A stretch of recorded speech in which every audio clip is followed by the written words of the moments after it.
Well, there's been a big debate about what is going on with America's kids. Some people think there is an existential crisis happening. Others believe there is nothing there. This is just another sort of culture war that is happening. Well, with us now is Liz Wheeler. She's the host of The Liz Wheeler Show and author of the upcoming book, Hide Your Children, Exposing the Marxists Behind the Attack on America's Kids.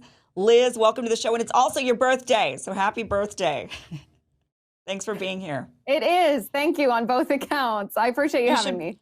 You should be out celebrating and eating cake and drinking drinks or something along those. But instead, you're here with me celebrating. I gotta tell you, right before we came on air, I just came. My husband took me out to lunch to my favorite Mexican restaurant. Oh, so we did a little celebrating, a little work. It's all a good day.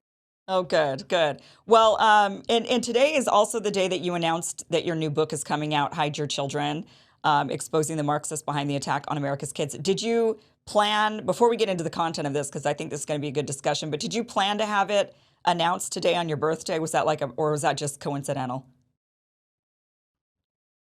I would say half and half. We wanted to announce it this week. And when we were discussing which day this week, I was like, well, it would be fun to announce it on my birthday, right? Okay. It would be a fun little additional thing. I mean, there's a little strategic element to it too. You know, there's a little interaction on social media, a little more on your birthday, but it was kind of just a fun element. I thought it would be fun to announce it on my birthday. Okay, so let's get into this then. Hide Your Children. What is it that you think is happening in today that wasn't happening maybe 20 years ago? Yeah, so I think as a parent, I have a 2.5-year-old, and this is true for a lot of parents, we see the cultural impact that our institutions that we've previously trusted, specifically the education system or Hollywood, is having on our children right now. We see the critical race theory that is being shoved down our children's throats. And this is something that people didn't notice until they observed it themselves on Zoom school during the COVID lockdowns. We see this incredibly exponential rise in young people identifying as LGBTQIA, transgender ideologies becoming very prevalent. And parents, and this is true of people on both the left and the right, parents look at this and they think, I don't think this is right. I don't think it's moral and it's good for my white child to be called a racist because of the color of their skin, or my black child to be called oppressed because of the color of their skin. They look at the transgender ideology and they think, well, this is not science. There's DNA and there's brain and there's anatomy that goes into biological sex. And yet kindergartners and preschoolers are being told that they can choose what they want to be, that it doesn't have anything to do with reality. It's just about identity. A lot of parents in this country feel that children are under assault. And this is not new, Kim. I mean, one of the things I learned when I was researching this book is we've been under sustained assault. The family unit has been under sustained assault in our country for nearly a century. I mean, the Marxists, and we'll get into talking about the definition of Marxists and who these people are, but the Marxists or the radical left have spent the last century subverting, trying to re-engineer our society. They've co-opted and captured 4 of the 5 major foundational cultural institutions, our education system, the media, religion, the law, and they've now set their sights on the family. They've successfully subverted many of the elements of the family, men and women and marriage and sex. And the last remaining element is children, which explains why they're coming after our children so much. Conservatives were really neglected to recognize this strategy as these Marxists infiltrated our institutions. But what I do in the book is I name the names of the people behind the capture of our institutions, behind the assault on our children, so that we understand the reality of the political enemy that we're facing. And I'm not talking about Republican versus Democrat political enemy. I'm talking about the ideological enemy of our country that truly wants the downfall of the United States. We do have to save our children for the sake of their individual souls. I feel strongly about that as a parent. But if we allow the left to capture our children, as a nation, we're done. Okay, so let's start off with the capture of these different these entities that you just mentioned. So you say education, media, law, and religion. I can certainly see where, I see where you're coming from for sure. I can understand where people feel like the education system has moved really far left. Religion, even I think maybe, where do you think that religion has moved left? In what way would you say that that's been captured? Well, I think some of the studies were so eye-opening as I was writing the chapter on religion in this book that only 30% of young people, this is Generation Z and millennials, so basically young people all the way up to 40-year-olds, only 3 out of 10 American young people believe in the God of the Bible. 3 out of 10. This is a dramatic decrease in the number of people who not only believe in the God of the Bible, but then we have these different organizations. We have the Catholic Church, we have the traditional Protestant churches, we have the evangelical churches that have been infiltrated with wokeness. I mean, we have the prosperity gospel in some of these evangelical churches. We have social justice that's infiltrated the Catholic Church. Very leftist, neo-Marxist ideologies that have hijacked the church intentionally. I trace it all the way back to the beginning. I mean, back to some of these original Marxists that said, destabilizing religion is the way to destabilize a society. And I think we're living that. We're experiencing the chaos that begets. Okay, so I understand what you're saying about religion. I agree. A lot fewer young people are believing in religion or going to church than back when I was a kid or when my dad was a kid. Education, for sure, I think has moved left. I think people can see that. The media, for sure, we know has. I mean, we don't have really an unbiased media anymore. They're definitely spouting basically what liberals want to have said, for sure. And the legal field, well, we've been watching the hearings with the FBI and this idea that they're allowing, that they're really acting as henchmen for the Joe Biden administration, or, we've also seen the military. There's a lot of chatter about different ideas that are seeping in. So I get your point on that. But prior to them being captured or moved to the left, they were really far right. So is this maybe a balancing that's happening? Because in my viewpoint, when I was a kid growing up in Idaho, and I was very religious for a really long time, these things were really more right wing. I mean, they were even in schools, to get any sort of more liberal ideology to be taught in schools was not something that was happening. It was still very conservative. They were still having conversations about whether or not to teach kids about evolution. There was these types of, I know I'm really dating myself on age a little bit there, but so what do you say to that? I mean, is it possible that maybe everything was really far right and now it's kind of moving more center in some cases, and that's just kind of like shocking for maybe conservatives to see? Well, in the case of the law, I think no. Because the law, the fundamental idea of our legal system, of our criminal justice system, is that every person is equal under the law, right? Regardless of your sex, regardless of your age, regardless of your race, regardless of your socioeconomic status, whatever, these immutable characteristics, everyone, the law applies to everyone equally. That's the fundamental basis of our legal system. But you take what's happened in recent years, and I'm not even talking about the targeting that's happened to Donald Trump. I think most good faith people believe that is political targeting. I'm talking about the movement against our legal system from people like the Black Lives Matter movement, the defund the police, the abolish the prisons movement. I mean, we have members of Congress who are on board with that very radical leftist policy. And it's not just this vague radical leftist policy. The founders of the Black Lives Matter movement, the goal of what they're trying to do is to transform the United States into a Marxist nation. I don't say this making some inference. I mean, Patrisse Cullors said she and Alicia Garza are trained Marxists. They want to abolish the nuclear family. They want to not send criminals to prison. I mean, the goal of what these people want is not just injecting a little neutrality or centrism into our law. They actually want to destabilize the whole system. The same thing with education, actually. This is one of my favorite points that I make in the entire book, is that our education system was never intended to be neutral.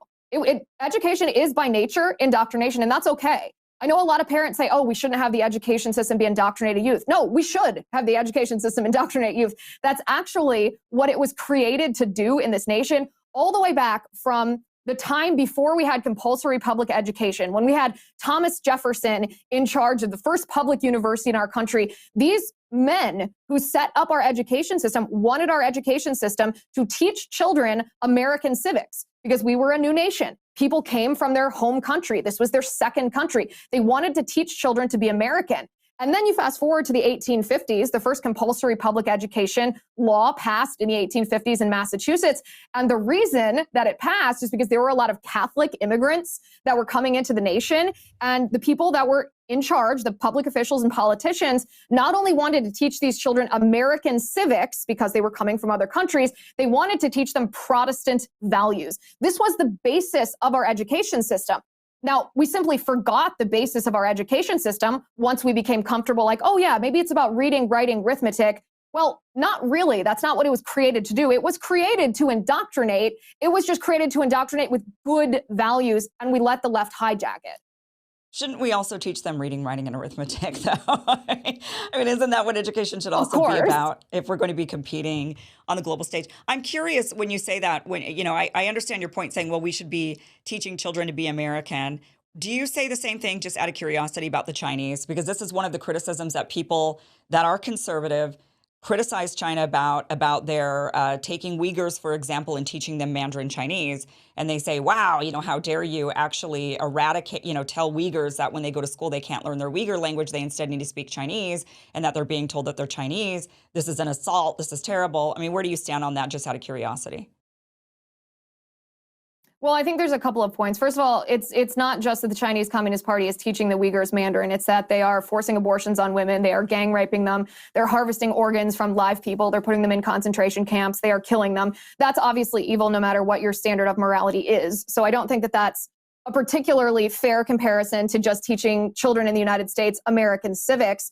The other part of this, and this is where the Republican Party, I think, has gotten off track, is it's not only permissible, it's something I would challenge Republicans to embrace, to actually ask the question, what is the definition of right? What is the definition of wrong? What is the definition of morality? What is the definition of justice? Because the Chinese Communist Party is embracing definitions that are bad. They are inherently immoral. Communism, as we know, is oppressive. It is antithetical to human nature. It contradicts natural law. Our country, the United States of America, our Constitution was based on English law. English law is based on natural law. We've gotten to a point in our country where it's very uncomfortable to talk about, oh, well, what is natural law? Is this something that has a religious basis? Is this Judeo-Christian in nature? And the answer to that is yes, of course it is. Of course it is. Our idea of right and wrong and morality and justice is based on a Judeo-Christian worldview. It doesn't mean we live in a theocracy. It doesn't mean that you have to be a practicing Christian or a practicing Jew to agree with what our morality is. But what remains is the reality that our nation and our laws, our society is based around natural law, which is an inherently Judeo-Christian value system. So no, it's not exactly the same thing for the Chinese communists to force their children to practice and live according to their beliefs when their beliefs are inherently evil. When we do it, our beliefs are inherently good. So it's okay. It's like I said before, there's no neutrality in education. It's just a matter of whether the evil people are going to be teaching what's evil or the good people are going to be teaching what's good. I advocate that the Republican Party, conservatives, and parents across the country reclaim that so we can actually raise a generation of children who know real right from real wrong. So you're saying that, like, Buddhism, you believe is evil and wrong, and that Chinese people should be converted to Christianity and adopt Christian principles rather than Buddhist principles. Well, do you consider communism to be Buddhist? Well, it has a lot of, it does definitely take some elements from Buddhism, which is why, you know, how it developed. So it definitely is. I don't think that capitalism is Christian either. I mean, I wouldn't say capitalism is Christian and communism is Buddhist, but I could say that there are definitely elements of communism that were taken from Buddhism. I'm not sure if I could say that about capitalism and Christianity, to be honest with you. And I've read the Bible 11 times. So I don't know if I could actually say, I was Mormon for a very long time. So just so you know, my background is that I was very, very religious, went to church every Sunday, went to seminary every single day. So I'm very versed in scripture.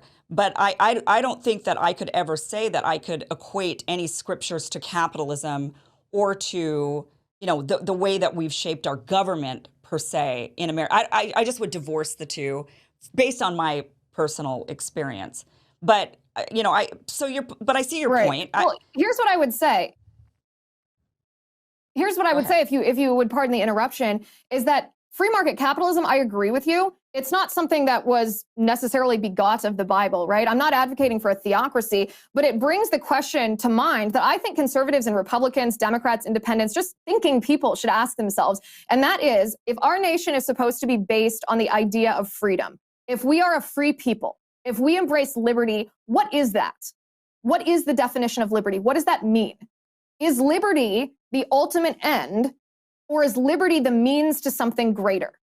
And I would argue that the Republican Party has embraced the false idea that liberty is moral in and of itself, that that is the ultimate morality, whereas I advocate for a view that says, no, freedom and liberty enable us to reach further. It is the means to something greater. And that's where I would place the free market economy and capitalism. The free market economy and capitalism protect your rights and my right and everybody watching this to make choices to pursue a virtuous life. They enable us to have, the free market economy enables us to have free speech, to choose the God that we want to worship, to raise our children how we want, to engage in contracts with other people, to make decisions about our charity and what we want to do with our money. All of these things that allow us to be Christians if we so choose to be Christians. You can still choose in our society not to be. Like I said, we're not a theocracy. I'm not advocating for that. But it's inarguable that our Constitution was built around these principles that freedom is not the ultimate end, but the means to something greater.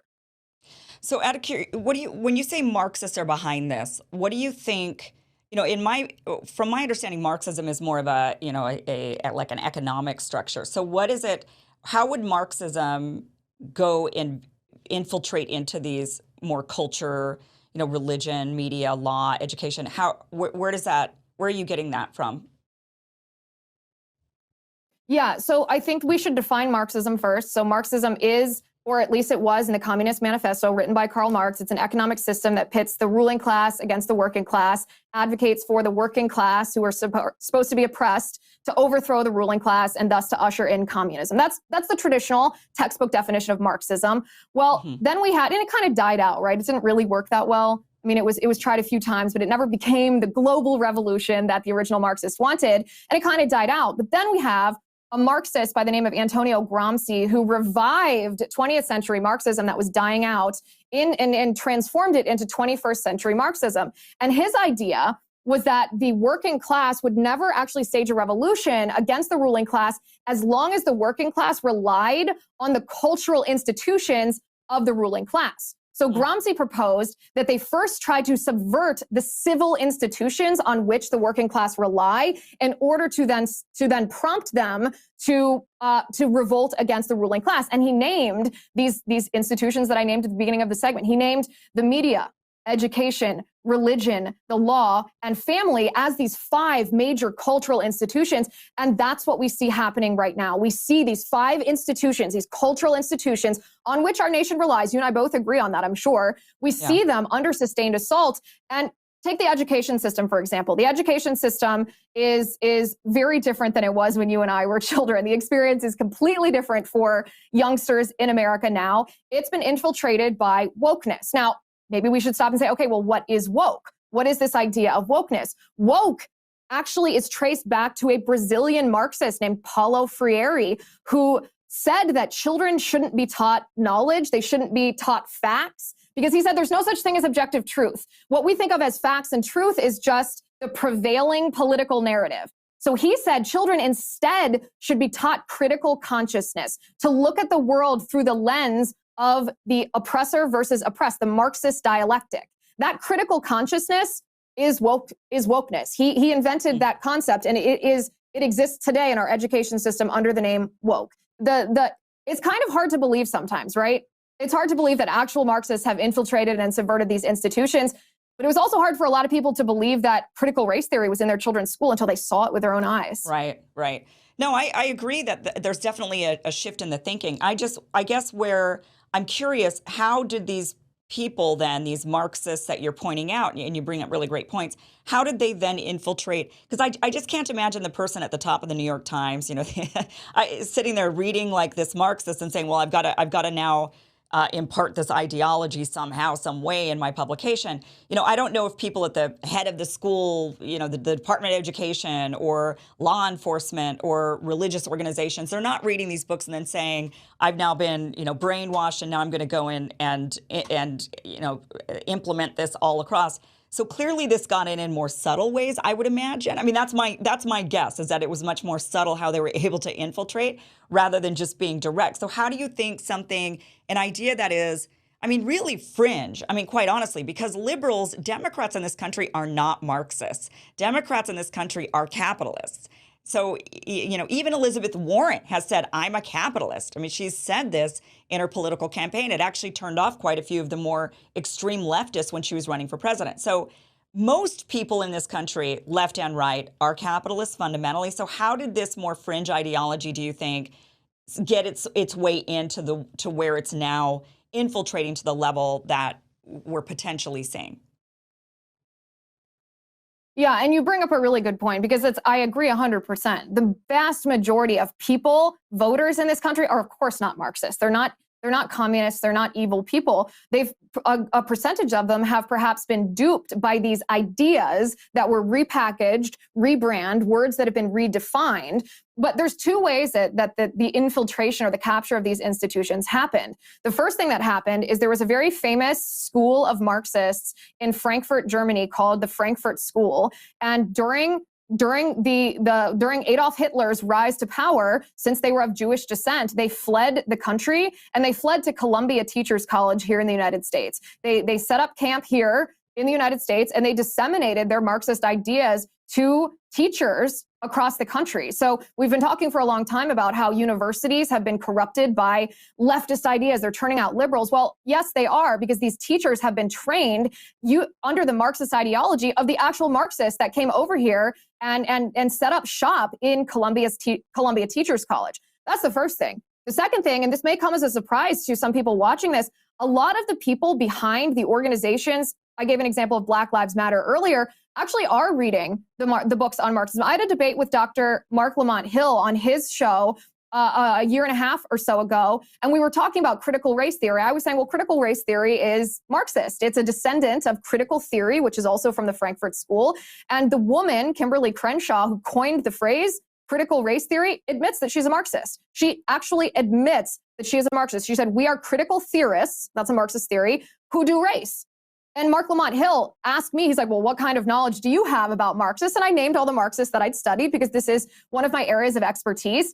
And he agreed. He's like, yeah, I've read all of those people too. And then he said, I think they bring some good ideas to the table, even as he denied being a Marxist himself. So the ideas of Marxism infect people who are exposed to them, infect these institutions. And yes, a lot of people, voters, parents, aren't themselves Marxists. Even people who propagate wokeness might not be aware of what they're propagating, but the ideas are the same. They've just been rebranded.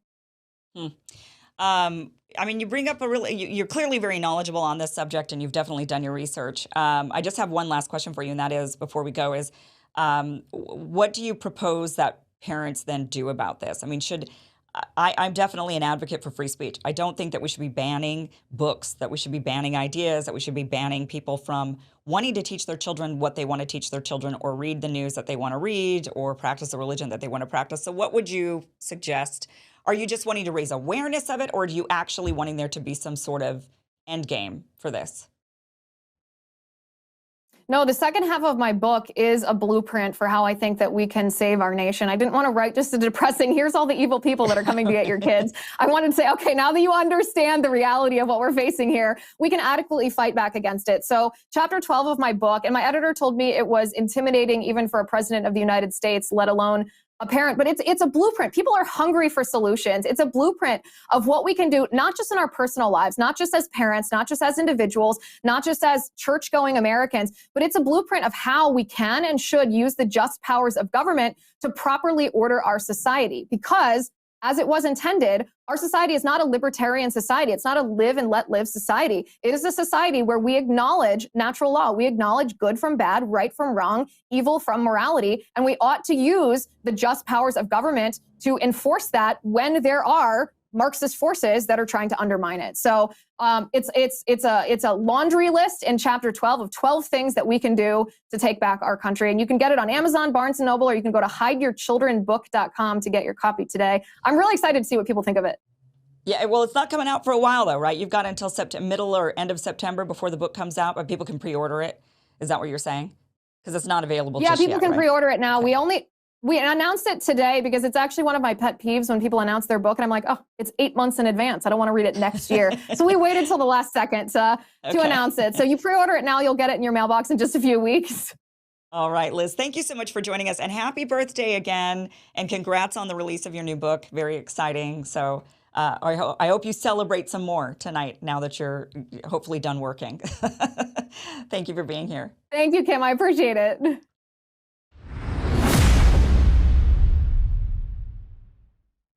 Well, let me tell you guys about Field of Greens. I love this stuff. It is a fine powder made from dehydrated whole fruits and vegetables that are carefully selected to give you the most nutrients in your diet possible. You just take a scoop of this powder, you mix it into your ice water or your iced tea, and it tastes really good, actually. I know a lot of people are like, ew, green drink. I don't know about this. This one actually tastes good. I really like the lemon lime flavor. That is my favorite. It really is delicious. But they also have mixed berry. They also have an energy version that'll give you a little boost before your workout. They also have natural flavor, which I think tastes pretty good when you mix it in with iced tea, but that's just me. You can also mix this into soups, salad dressings. Heck, just try it in a lot of different ways. It's a really fine powder, so it's easy to work with. A lot of different ways you can get those fruits and veggies into your diet so easily. So head to fieldofgreens.com, use the promo code Kim, and get 15% off your first order. Again, it's fieldofgreens.com, promo code Kim, to get 15% off your first order.